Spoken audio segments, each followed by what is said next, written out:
Abantu babiri bafiriddewo mu Bulaga n'abalala bawerako ne baddusibwa mu malwaliro ag'enjawulo ng'embeera mbi ddala.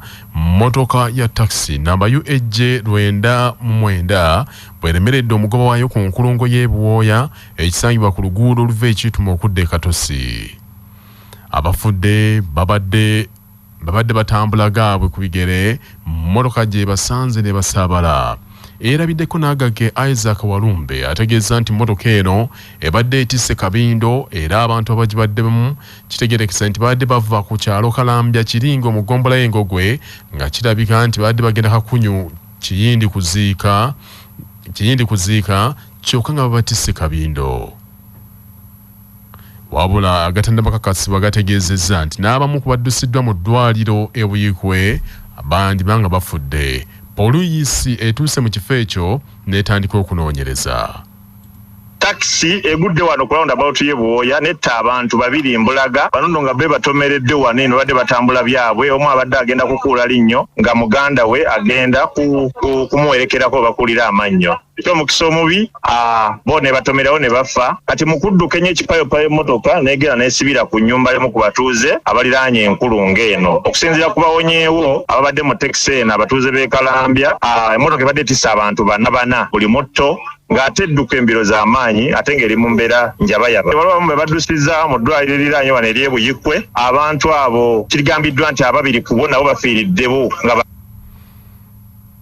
mawulire si malungi. Bwe tuvaayo eyo ab'enzikiriza ya Seventh Day Adventist beeyanzizza nnyo Ssaabasajja Kabaka olw'obukulembeze bwe obulungi obusimbye ku musingi ogw'okutya Katonda n'okukyusa obulamu bw'abantu be. Ekkanisa ya Seventh Day Adventist Church olwaleero lwe babadde n'okusaba okw'enjawulo mbadde okwebaza omutonzi olw'obulamu bw'awadde Ssaabasajja Kabaka n'aweza emyaka 68 nga alamula Obuganda.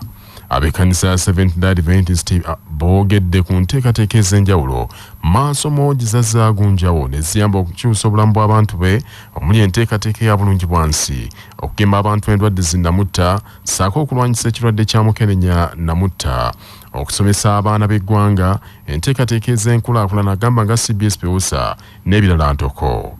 Omusumba w'ekkanisa ya Advent Ennajjalankumbi, omusumba Kato Damiano Bale akulembeddemu okusaba okw'enjawulo okuteekeddwa ku kkanisa eyo n'awanjagira omutonzi nnyini buyinza ayongere okukuuma amagulu nnyondo. Era n'anyweza Namulondo ye okutuuka ekiseera kino. Era amugabiridde n'obulamu okutuusa ekiseera kino. Amukuumye mu miyaga egy'enjawulo ne mu mbeera ez'enjawulo kubanga tuli mu nsi ey'ekibi erimu ebintu eby'enjawulo okutuusa ekiseera kino. Twagala okwebaza Katonda kubanga olunaku luno olw'enkizo olw'omuwendo mu kkanisa zaffe ez'Abadventist wonna mu Uganda naddala mu Bwakabaka bwa Buganda okubeera nga mu kiseera kino tuwaayo okwebaza Katonda olw'okukuuma n'okulabirira n'okugabirira Ssaabasajja Kabaka okutuuka ku mazaalibwa ag'emyaka 68. Tugamba tutyawo. Mu ngeri y'emu omusumba Kato Bala asiimye nnyo enteekateeka ez'enjawulo omutanda zaateereddewo abantu be. Twebaza Katonda ku lwa Ssaabasajja Kabaka olw'okumukuuma, olw'okunyweza Namulondo ye ey'ekitiibwa nga mmanyidde ddala nti nno Obwakabaka bwa Buganda bwe Bwakabaka obukulu mu Uganda yattu mwe tuli, bwe Bwakabaka obukulu mu East Africa, era Bwakabaka bukulu nnyo mu Africa, Bwakabaka bwa kitalo nnyo mu nsi yonna. Ekyo nga kikolebwa okuyitibwa mu mirimo, mu buweereza ne mu ngeri Ssaabasajja Kabaka wa Buganda gy'anywezezaamu okuyitibwa okwamuweebwa Katonda nga Kabaka eri abantu be mu kitundu kino. Katonda yasiima n'asitula Ssaabasajja Kabaka. Abakugu mu by'obulamu baagala gavumenti yongere amaanyi mu tteeka erifuga ebyayinsuwa eby'obulamu eri buli munnayuganda kikendeeze kusoomooza abantu ba bulijjo kwe basanga mu by'obujjanjabi. Bannayuganda abasinga bakaluubirizibwa okwejjanjabisa mu malwaliro ag'obwannannyini olw'ebisale ebiri waggulu ennyo, so nga mu malwaliro ga gavumenti agamu eddagala ttono ate n'omujjuzo mungi. Abasawo mu kibiina ekya Association of Surgeons of Uganda bagambye nti abalwadde abamu babeera beetaaga obujjanjabi obw'amangu naddala abagudde ku bubenje, abalala beetaaga okulongoosebwa nga kyetaagisa bwanana bwa nsimbi, era bagenda okwongerwayo mu malwaliro amanene nga baweddeyo. Dr. Simwe Frank omusawo mukugu mu kulongoosa n'okusimbuliza ebitundu by'omubiri ategeeza Radio Bujajja Kyabasa nti ekimu ku bikuumidde ebyobulamu bya Uganda emabega be bantu obutaba na busobozi kwejjanjabisa nga kyetaagisaawo abantu okufuna enkola eno ya insuwa y'ebyobulamu. On average, mulwadde spending between 1.5 ne 2 million. Naye abatazirina be bangi naye nga bazeetaaga. Bw'ogenda ku major ne complex abantu oboyingira miliyoni 4, miliyoni 5, miliyoni 6 okusinziira ku ddwaliro ki y'ogenzeemu. Naye kati insurance companies eziriwo ezitali za gavumenti zo za business baba baagala ba joining bajja kuleeta olupapula weewandiise wano ojja kuleeta emitwalo 10 buli mwezi bakukwate ojjejje bali. Naye bw'onootuuka kwetaaga bakusasulire obulwadde obwo bw'olina bagamba insurance yo awo tetuukawo kati awo twetaagira National Health Insurance. Professor Dr. Simwe eraga ye President w'abasawo abalongoosa wano mu Uganda mu ngeri y'emu ayagala gavumenti waakiri esse enkola ey'okuwooza ku nsimbi eziva ku musolo okufujjirira enkola ya insuwa y'ebyobulamu bannayuganda basobole okufuna obujjanjabi obulungi. Bayinza okugamba omuntu tumuggyako siringi 5 naye 2 kabigende ku National Health Insurance zino esente zitudde mu NSSF bayinza okugamba tuggyewo ka trillion kamu oba 2 oba 3 babuteeke mu National Health Insurance. So government yo eyina engeri gy'esobola okufuna sente n'eziteeka mu National Health Insurance nekiyamba. Olina okulaba nti ogonza embeera otandika okwesasulira emmere amasannyalaze ewuwo school fees nga tugambye banje banyambe n'obujjanjabi kubanga bw'oba tosobola kwesasulira oyo akusasulira olina okugenda ku bukwakulizo bw'aba akutaddeko agamba genda mwendo ino toligenda genda muliri tujjanjabe bangi gw'ofisse ng'ekirwadde kyeyongera. Manya obuvuna obuddo obw'eddembe lyo tonyigirizibwa ddembe lyo ery'obwebange. Landlord nga tannalambula nnyumba ze kimukakatako okusooka okutegeeza abapangisa be nga munnamateeka Judy Mabaali bw'annyonnyola. Bwe muteeka ekkadde landlord abadde wayagalira wajja n'alambula ekizimbe ekyo bawopangisa. Naye kati etteeka ligamba nti landlord tajja kusobolanga kukola ekyo nga wayagalira wajja n'alambula ekizimbe oba wopangisa wonna. Etteeka kati ligamba nti alina okuwa notisi ya ssaawa 2 katugambe bw'abanga alina okujja enkya alina okusobola okulaba nga essaawa 2 ampa notisi nga wali akadde wayagalira okujja tekannaba kutuuka walina okuba nga wayise essaawa 2 20 hours.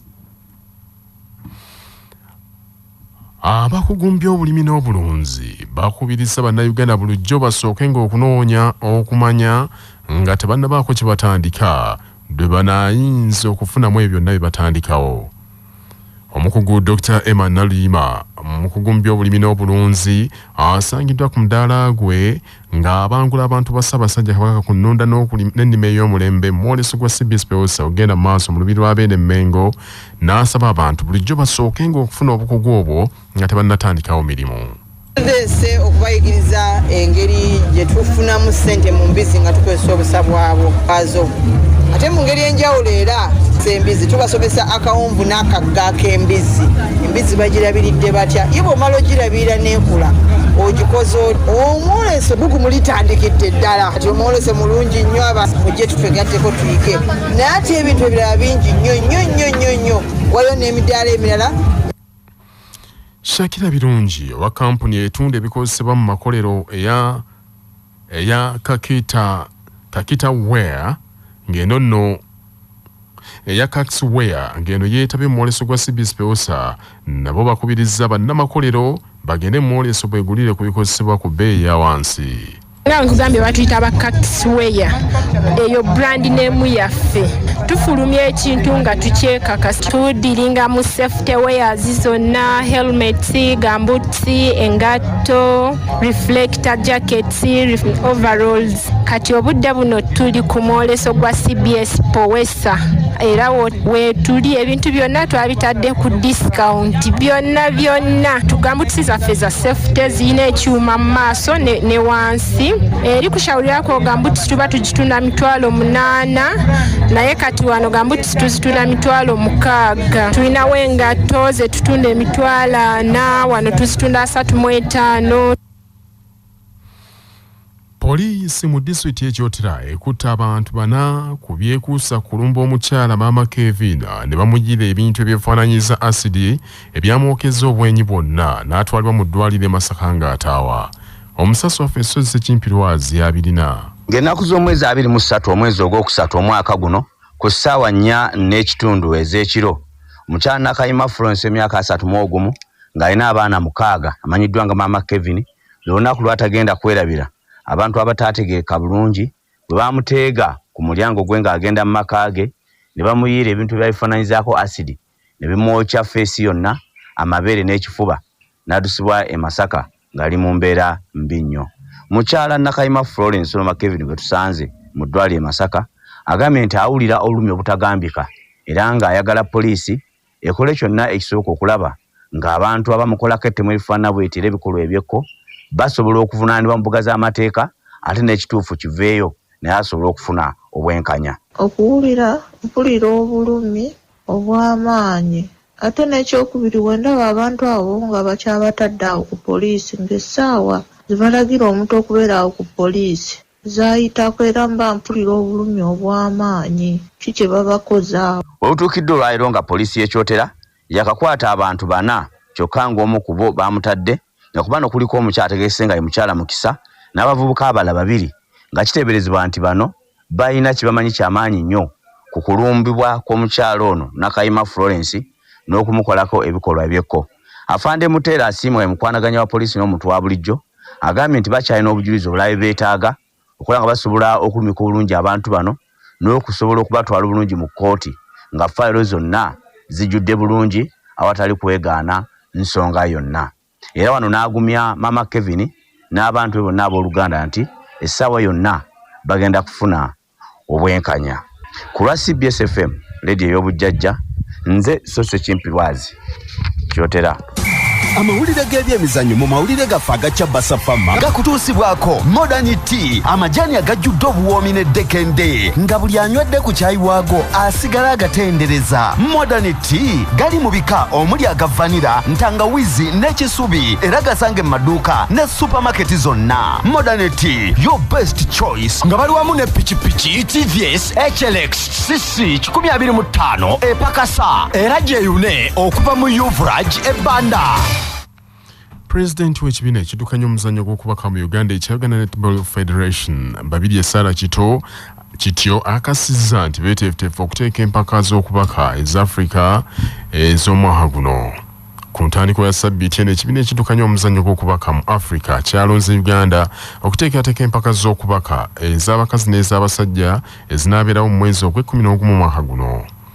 Babirye Sarah Kityo abadde agenzeeko mu mizannyo gy'amasomero ga Bumeya Solidarity Games ejjindira ku ssomero lya Kawanda SS n'ategeeza nti guno mukisa gwa njawulo nnyo Uganda gweweereddwa okuteeka empaka zino kwe kusaba abakulira amasomero bateeke essira kubaka kw'abasajja kuba nawo kati muzannyo gwa nsi yonna. Naye neebaza Katonda nti mu bukulembeze bwaffe Uganda efunye omukisa ogukyaza empaka za Africa 2 omulundi gumu ez'abaami ate n'ez'abakyala. Kino ffe tukifunamu nti Uganda egenda kuzibuka amaaso emanye nti ensi za Africa endala zaazannya dda netball w'abasajja. Guno ogenda kuba mulundi gwakubiri nga Uganda eteekateeka empaka z'okubaka ez'abakazi yasooka kuzitegeka mu 2007 nga zaatandikira Ggogo mu Kampala era n'eziwangula. Ate empaka z'abasajja ez'okubaka zigenda kuteekebwa mulundi ogusookedde ddala. Bannaffe ag'essaawa zino kangamalirize mu bufunze.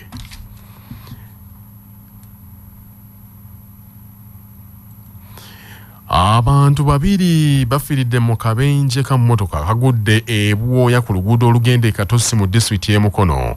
Mmotoka ya takisi ebadde etwala abantu okuziika kitegerekese nti eremeredde omugobo waayo n'esaabala 2 abadde batambulira ku luguudo abadde batambula agaabwe waliwo n'abaddusiddwa mu ddwaliro naye ng'okuwona n'obutawona Mukama anazza bibye. Ab'enzikiriza ya Seventh-day Adventist beeyanziza nnyo Ssaabasajja Kabaka olw'obukulembeze bwe obulungi obusimbye ku musingi ogutya Katonda n'okukyusa obulamu bw'abantu be. Abakugu mu by'obulamu baagala gavumenti yongere amaanyi mu kuteeka etteeka erifuga ebyansuwa eby'obulamu eri buli munnayuganda kikendeeze kusoomozebwa okungi bannayuganda kwe bayitamu mu by'okwejjanjabisa. Poliisi mu disitulikiti y'Ekyotera ekutte abantu 4 ku byekuusa kulumba omukyala Maama Kevin ne bamuyiira ebintu ebyefaananyizako asidi ebyamwokeza obwenyi bwonna n'atwalibwa mu ddwaliro e Masaka ng'ataawa. Ge mawulire ag'essaawa zino temuva ku y'obujjajja.